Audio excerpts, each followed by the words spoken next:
Quality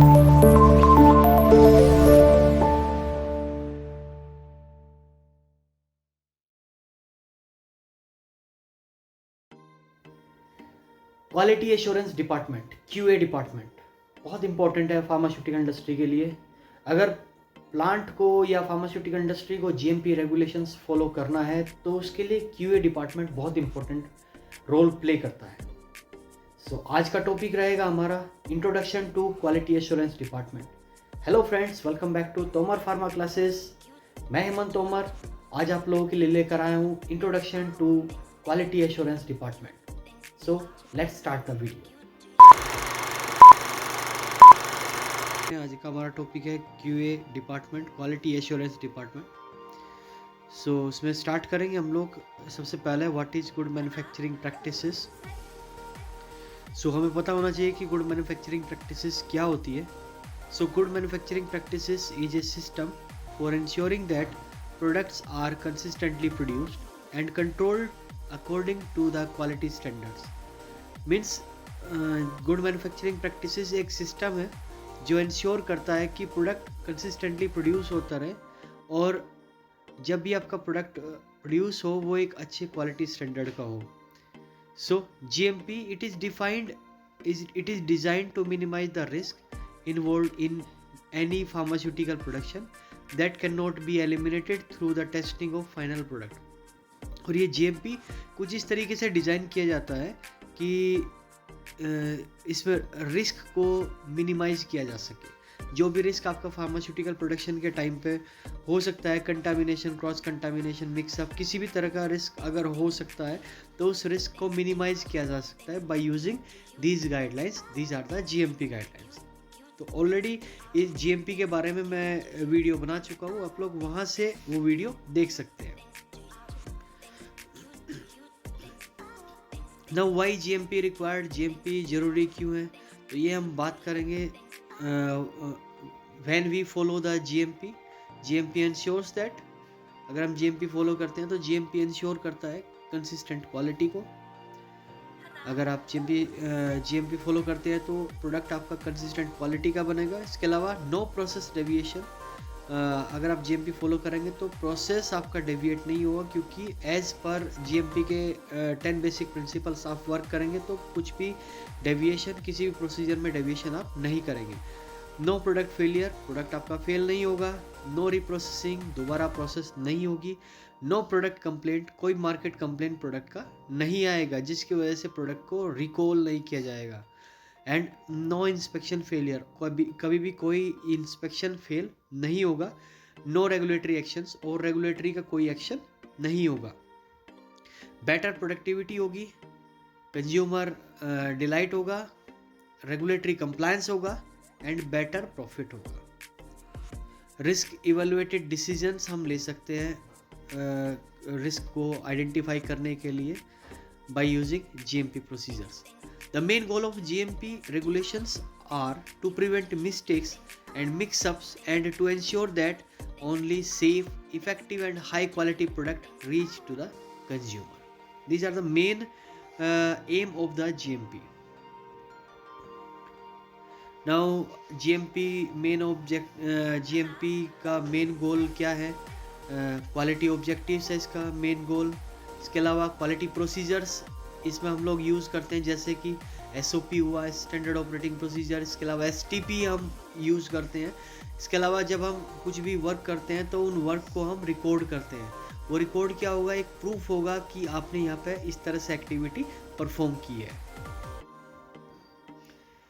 So these are included in the quality assurance department. So what is quality assurance department in the pharmaceutical industry? The quality assurance is a wide-ranging concept covering all matters that individually or collectively influence the quality of a product. Quality assurance क्या है? एक wide range concept है, एक concept है जिससे हम जो product की क्वालिटी को इम्पैक्ट करता है। It is totally off arrangement made with the object of ensuring that pharmaceutical products are of quality required for their intended use. सिर्फ और सिर्फ ये कंसेप्ट इसी पर्पज़ के लिए लेके आए हैं कि जो भी फार्मास्यूटिकल प्रोडक्ट बनाया जाए वो अपने यूज़ के लिए अप्रोप्रिएट हो, एक अच्छी क्वालिटी का प्रोडक्ट बने। So quality is the main goal of GMP, good manufacturing practices as well as quality assurance department. So अगर मैं बात करूँ role of quality assurance department in the pharmaceutical industry, तो क्या रोल रहेगा? That is warehousing of incoming components, containers and closures, labeling etc. Warehousing इसका एक रहेगा रोल। इसके अलावा manufacturing process and process check, या जब भी आप मैन्युफैक्चरिंग करते हो तो उस मैन्युफैक्चरिंग प्रोसेस को चेक करना। इसके अलावा process monitoring and process control, process का मॉनिटरिंग करना और प्रोसेस को कंट्रोल करना। इसके अलावा प्रोडक्शन रिकॉर्ड रिव्यू, प्रोडक्शन का जो रिकॉर्ड रहेगा उसे रिव्यू करना। फाइनल जैसे BMR BPR हुआ उसे रिव्यू करने का काम भी क्वालिटी एश्योरेंस डिपार्टमेंट का रहेगा। देन फाइनल रिलीज और rejection of drug product for distribution and sale, release करना या रिजेक्ट करना प्रोडक्ट का, वो भी क्वालिटी एश्योरेंस डिपार्टमेंट ही करता है। अगर क्वालिटी कंट्रोल डिपार्टमेंट प्रोडक्ट को पास करता है, देन QA डिपार्टमेंट इसे रिलीज करता है। Then stability testing and evaluation of shelf life of the product, stability testing भी कहीं कहीं हम लोग क्वालिटी एश्योरेंस डिपार्टमेंट के अंडर में करना पड़ता है, but mainly stability is the part of QC। इसमें हम सेल्फ लाइफ ऑफ प्रोडक्ट भी डिटेक्ट करते हैं, प्रोडक्ट की सेल्फ लाइफ को भी डिटेक्ट कर सकते हैं। वेयरहाउसिंग ऑफ फिनिश प्रोडक्ट या ड्रग प्रोडक्ट का वेयरहाउसिंग करना, स्टोरेज करना, वो भी आपका QA के अंडर में आता है, कैसे किस कंडीशन पे उसे स्टोर करना है। इसके अलावा handling of change management system, कोई भी चेंज कंट्रोल लेना है तो उसे भी हैंडल करने का काम भी QA डिपार्टमेंट का रहेगा। इसके अलावा हैंडलिंग ऑफ इवेंट, कोई भी इवेंट हुआ, इंसिडेंट हुआ या डेविएशन हुआ, उसका इन्वेस्टिगेशन करना, उसे हैंडल करना, ये भी QA डिपार्टमेंट का काम रहेगा। इसके अलावा कोई मार्केट कंप्लेन आती है या प्रोडक्ट रिकॉल कराना होता है तो उसे भी हैंडल करना QA का काम होता है। अगर कोई आउट ऑफ स्पेसिफिकेशन हो गया या आउट ऑफ ट्रेंड रिजल्ट चला गया, देन उसे भी QA ही हैंडल करता है। इसके अलावा control of non conforming product and CAPA, product आपका नॉन कन्फर्म हुआ है, मतलब फेल हो गया या फिर कोई इंसिडेंट हुआ है, उसका कापा लेना, करेक्टिव एंड प्रिवेंटिव एक्शन लेना, ये भी क्वालिटी एश्योरेंस डिपार्टमेंट का काम रहेगा। Then reprocessing, repacking and reconfirming product, ये भी क्वालिटी एश्योरेंस का काम रहेगा। रिटर्निंग ऑफ प्रोडक्ट को रिटर्न कराना, डिस्पोज कराना, ये सब क्वालिटी एश्योरेंस के अंदर में आएगा। क्वालिटी रिस्क मैनेजमेंट, इसके अलावा ऑडिट कंप्लायंस, ये भी क्वालिटी एश्योरेंस सिस्टम का रोल है।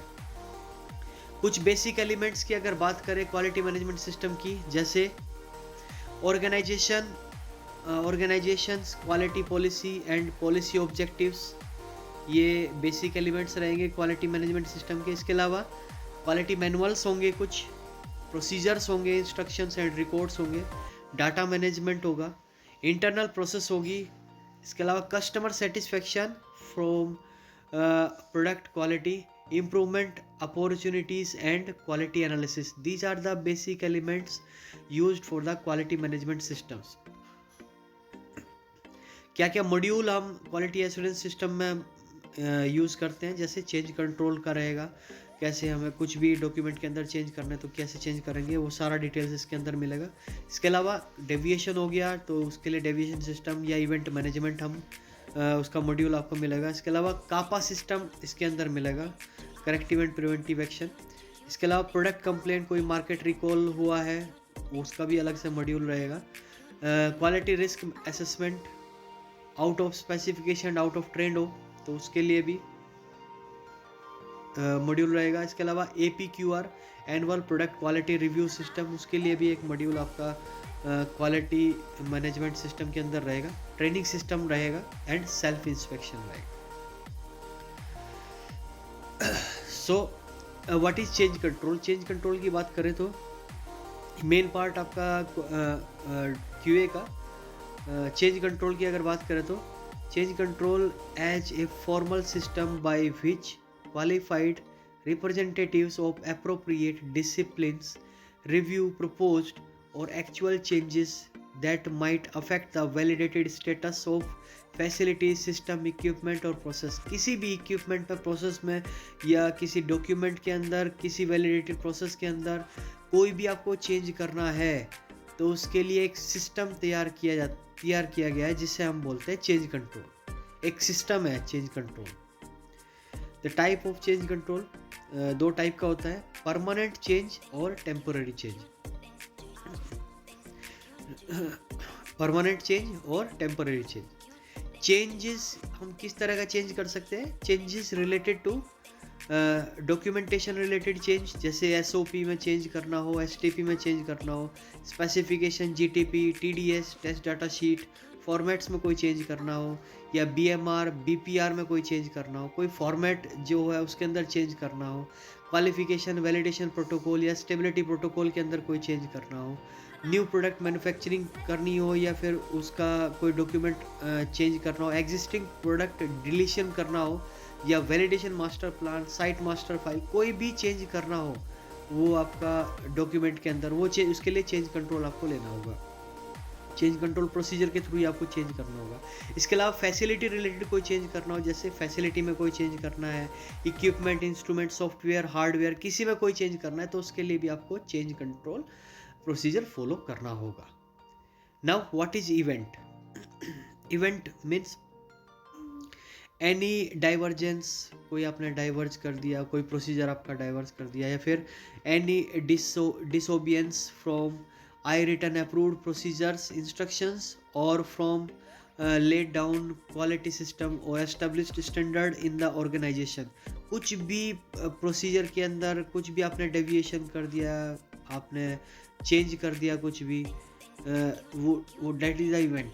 The event could be occurred during receipt, sampling, manufacturing or packaging, testing and holding material, product process during qualification, validation of product, process, equipments, usually referred as a deviation। ये deviation, ये change, ये event कुछ भी हो सकता है, किसी भी प्रोसेस में हो सकता है, चाहे वो सैम्पलिंग हो, मैन्युफैक्चरिंग हो, पैकेजिंग हो, वैलिडेशन हो, या टेस्टिंग आप कर रहे हो, या कोई भी इक्विपमेंट आप यूज़ कर रहे हो, या कोई भी प्रोसेस आप फॉलो कर रहे हो, उसमें कोई भी आपने चेंज किया वो ही इवेंट होगा, उसे हम डेविएशन बोलते हैं। The details description of event shall include the following but not limited to, that is उसमें हम क्या क्या डालते हैं? इवेंट डिटेल्स आपको डालना पड़ेगा, क्या प्रॉब्लम हुई उसको डालना पड़ेगा, प्रोडक्ट नेम, प्रोडक्ट का स्ट्रेंथ आपको डालना होगा। इसके अलावा इंस्ट्रूमेंट, इक्विपमेंट, फैसिलिटी डिटेल्स आपको डालनी होगी, इसमें नेम और आईडीज आ जाएगी। इसके अलावा इम्पैक्टेड मार्केट, कौन सा मार्केट इम्पैक्ट हो सकता है वो आपको डालना होगा। Refer document, no such documents, no such a document like BMR, BPR protocol, master manufacturing formula, STP etcetera along with version details, ये सब उसके अंदर आपको मेंशन करना होगा। इसके अलावा स्पेसिफिकेशन लिमिट क्या थी, या ऑब्जर्व रिजल्ट आपके कैसे आए, डेट, टाइम, कौन सी शिफ्ट थी जब वो काम हुआ या वो डेविएशन हुआ। इसके अलावा नेम ऑफ इवेंट रिपोर्टर, किसने वो इवेंट को रिपोर्ट किया वो भी आपको मेंशन करना होगा। इसके अलावा लोकेशन और area of observed event, location भी आपको डालनी है, कौन से एरिया में वो इवेंट ऑब्जर्व हुआ है वो भी आपको मेंशन करना होगा। Event means deviation. Event categorization, तीन तरह से आप कैटेगराइज कर सकते हो इवेंट को। पहला क्रिटिकल डेविएशन, दूसरा मेजर और तीसरा माइनर। माइनर जनरली जो डेविएशन होता है वो आपका प्रोडक्ट की क्वालिटी को इम्पैक्ट नहीं करता है। जैसे for an example, a balance out of tolerance used to determine the gross weight of raw material upon reception. Major क्या होगा, इसका थोड़ा सा इम्पैक्ट प्रोडक्ट की क्वालिटी के ऊपर पड़ेगा अगर आपने डेविएट कर दिया। जैसे use of unapproved reference standards, आपने अनअप्रूव्ड रेफरेंस स्टैंडर्ड आपने यूज़ कर लिया टू टेस्ट द API और ड्रग प्रोडक्ट, तो उससे क्या हो सकता है, प्रोडक्ट की क्वालिटी को इम्पैक्ट हो सकता है। और critical deviation that affect the quality of the product और component that may the direct impact on the quality of the product. For an example, product mix up observe during process, या कोई भी cross contamination हो गया, mix up हो गया, वो आपका आता है क्रिटिकल डेविएशन के अंदर, और इसका इम्पैक्ट होता है प्रोडक्ट की क्वालिटी के ऊपर। तो जनरली 3 तरह के इवेंट होता है, critical, major and minor deviation. Now tools for investigation, कैसे हम इन्वेस्टिगेशन करेंगे इवेंट का। तो उसके लिए हम क्या करते हैं, गैदर द इंफॉर्मेशन गैदर करते हैं। गैम्बा एक टेक्निक है, वो हम यूज़ करते हैं। जैपनीज़ वर्ड मीनिंग इसका एक्चुअल प्लेस गो एंड सी, इसका मीनिंग ये है कि जो जहाँ पे हुआ है उस प्लेस पे जाना है और आपको चेक करना है। Then collect the information from the source such as SOP, batch document, work instructions, process flow chart, specifications, methods, drawing, layout and other relevant documents to ensure how the process should have been operated. तो information आपको gather करना है, गैम्बा उसके लिए आप use करते हैं।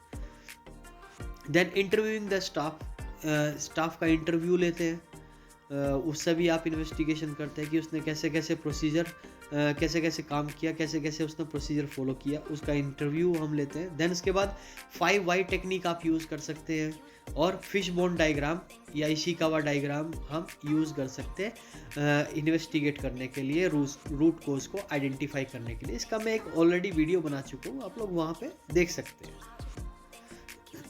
Now investigation for identification of root cause, तो इसके लिए हम क्या करेंगे, investigate other batches of same drug product, other batches को हम इन्वेस्टिगेट करेंगे, सेम ड्रग प्रोडक्ट को। Investigate other drug product that may have been associated with the specific failure और discrepancy, written record of investigations. For investigation we can use hypothesis, should be scientifically based, hypothesis हम use कर सकते हैं। इसके अलावा subject matter expert should be consulted throughout the investigation, including the initial identification of hypothesis. Once a hypothesis is identified, it must be investigated, and all hypotheses should be validated or invalidated. Now corrective and preventive action, कापा, इसकी भी एक video मैं बना चुका हूँ, आप चाहे तो वहाँ से देख सकते हैं। Corrective action to eliminate the cause of an existing non-conformity, कुछ भी आपका नॉन कन्फर्मिटी है उसे आपको उसके लिए क्या एक्शन लेना है, उसे करेक्ट करने के लिए वो करेक्टिव एक्शन होगा। And preventive action to eliminate the cause of potential non conformity, defect और other undesirable suitable in order to prevent the reoccurrence. ये क्या है, एक तरह का एक्शन है जिससे हम नॉन कन्फर्मिटी को डिटेक्ट करते हैं, उसका कोज डिटेक्ट करते हैं, और कोज को हम प्रिवेंट करते हैं ताकि ये फ्यूचर में ना हो। That is the preventive action.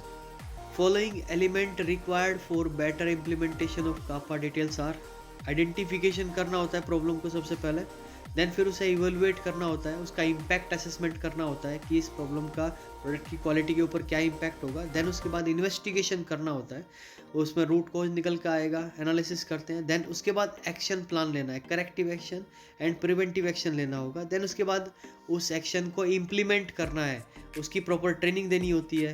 Then उसका फॉलोअप लेना होता है कि ये इम्प्लीमेंट होने के बाद एनालिस्ट या मैन्युफैक्चरर इसे यूज़ कर भी रहा है या नहीं, उसका फॉलोअप लेना होता है। नाउ मार्केट कंप्लेन, अगर मार्केट कंप्लेन आ जाए, जैसे एनी वर्बल, रिटन और electronic communication received from the customer, retailer, distributor, field staff और any government agencies regarding dissatisfaction with the product quality, packing, performance और usage etcetera, such complaint shall be considered as market complaint. Market complaint मतलब कि market से किसी भी तरह कोई complain आ गया, किसी ने भी, किसी पर्सन ने, कस्टमर ने, रिटेलर ने या डिस्ट्रीब्यूटर ने, या फिर किसी भी गवर्नमेंट एजेंसी ने आपके प्रोडक्ट के क्वालिटी के ऊपर प्रोडक्ट की क्वालिटी के ऊपर कंप्लेन किया है, जैसे कंप्लेन किया है, उसे हम मार्केट कंप्लेन बोलते हैं।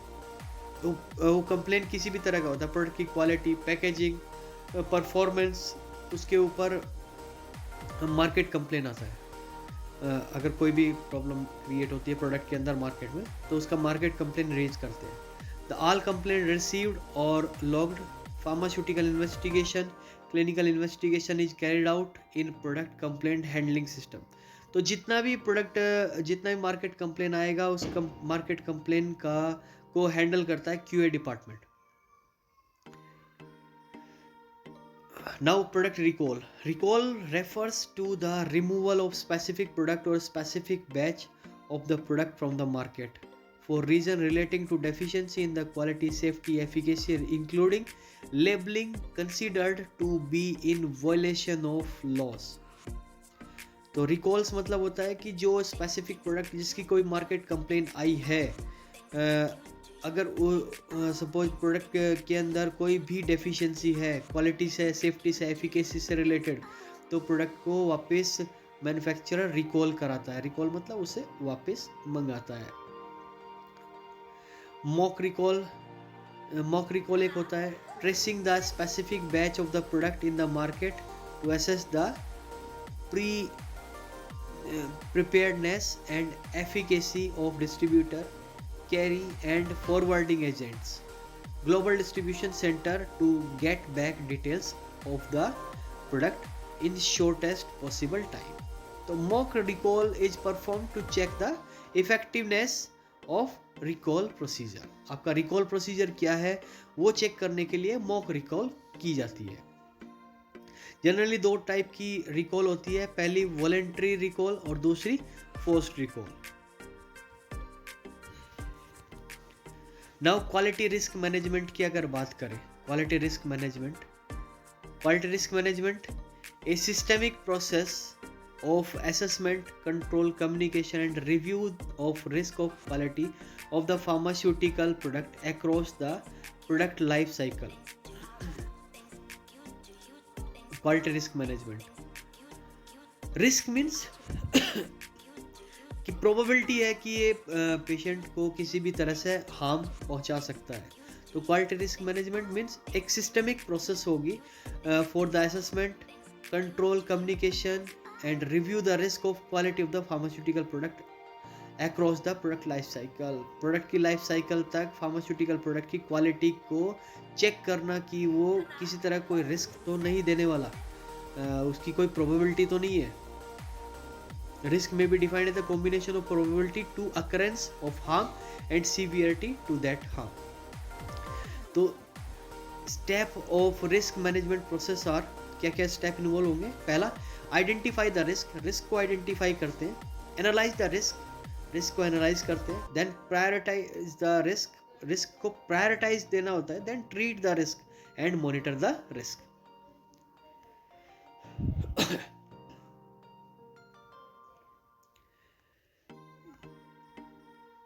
नाउ इसके अलावा और मेन काम है इसका APQR, annual product quality review system, to monitor and achieve the consistency in the quality we have established in the product specific APQR system, wherein trends of critical parameters such as potency, stability, change control, event, market complaint, इस सब का एक APQR तैयार करता है quality assurance department, और उसे review किया जाता है। कोई कितना OOT हुआ, कितना OS हुआ, क्या कापा लिया गया इस पर्टिकुलर प्रोडक्ट के लिए। नाउ ट्रेनिंग सिस्टम की अगर बात करें, इंक्लूडिंग ट्रेनिंग, जैसे अगर आपको फार्मास्यूटिकल इंडस्ट्री में वर्क करना है तो आपको हर एक काम की ट्रेनिंग होनी चाहिए। जैसे इंडक्शन ट्रेनिंग वो QA का काम रहेगा, या फिर HR भी कराता है कई जगह। इसके अलावा बेसिक GMP का नॉलेज QA ही देता है, QA का ही काम है आगे ट्रेनिंग का। इसके अलावा SOP ट्रेनिंग और ऑन जॉब ट्रेनिंग जिसे बोलते हैं QA कंप्लायंस ट्रेनिंग, SOP का ट्रेनिंग दिया जाता है। रिफ्रेशर GMP ट्रेनिंग, बीच में GMP का ट्रेनिंग देना। इसके अलावा एक्सटर्नल ट्रेनिंग भी QA का काम होता है। सेल्फ इंस्पेक्शन सिस्टम की अगर बात करें तो self inspection system regularly appraised the effective implementation and maintenance of quality assurance system to determine if process and product meets established parameters and specification as well as GMP and regulatory compliance। इसके लिए self inspection system के लिए internal audits भी perform करते हैं quality assurance department to monitor the implementation of compliance with GMP principles and to propose necessary corrective measures। Time to time quality assurance system self inspection करता है, self inspection system करते हैं। इसमें internal audits include होता है, तो check करता है कि जो भी प्रोडक्ट बन रहा है वो एक अच्छी क्वालिटी का बनना चाहिए, जीएमपी क्वालिटी का बनना चाहिए प्रोडक्ट। तो उसके लिए quality assurance department self inspection करता है। Now quality features and it's implications, जैसे कोज ऑफ क्वालिटी फेलियर्स, क्या कोज हो सकते हैं क्वालिटी फेलियर्स के, जैसे रिटन इंस्ट्रक्शंस नॉट फॉलोड, जो प्रोसीजर आपको दिए गए हैं वो आप फॉलो नहीं करते हो तो उससे हो सकता है। लैक ऑफ अवेयरनेस, आपको अवेयरनेस नहीं है, जीएमपी के बारे में नहीं है पता है, जीएलपी के बारे में नहीं पता है। कैजुअल एटीट्यूड, आपका कैजुअल अप्रोच जिसे हम बोलते हैं। इम्प्लीकेशंस ऑफ क्वालिटी फेलियर्स, जैसे एडवर्स रिएक्शंस हो सकती है। लॉस ऑफ, अगर आप प्रोडक्ट का क्वालिटी फेलियर होता है तो क्या हो सकता है, एडवर्स रिएक्शन हो सकता है। लॉस ऑफ बिजनेस का लॉस या सेल का लॉस हो सकता है। इसके अलावा quality to aim at, quality का मतलब क्या है, क्वालिटी का मतलब होता है zero defect, a hard reality या no margin of errors and no seconds. Quality means zero defect. इसके अलावा आप रेफरेंस बहुत सारे पढ़ सकते हो, बहुत सारे रेफरेंस है, जैसे आप बहुत सारी गाइडलाइंस आप चेक कर सकते हो। मार्केट कंप्लेंट है, बहुत डेविएशन है, कैसे करना है, चेंज कंट्रोल मैनेजमेंट क्या है, कापा क्या है, वो सारे के सारे गाइडलाइंस है। इसके लिए हमने फॉलो किया है 21 CFR पार्ट 211.198, पार्ट CFR 211.100 या CFR 211.180। इसके अलावा कापा के लिए ICH Q10 हमने यूज़ किया है रेफरेंस के लिए। तो ये सब चीज़ें आप भी पढ़ सकते हो अच्छे से।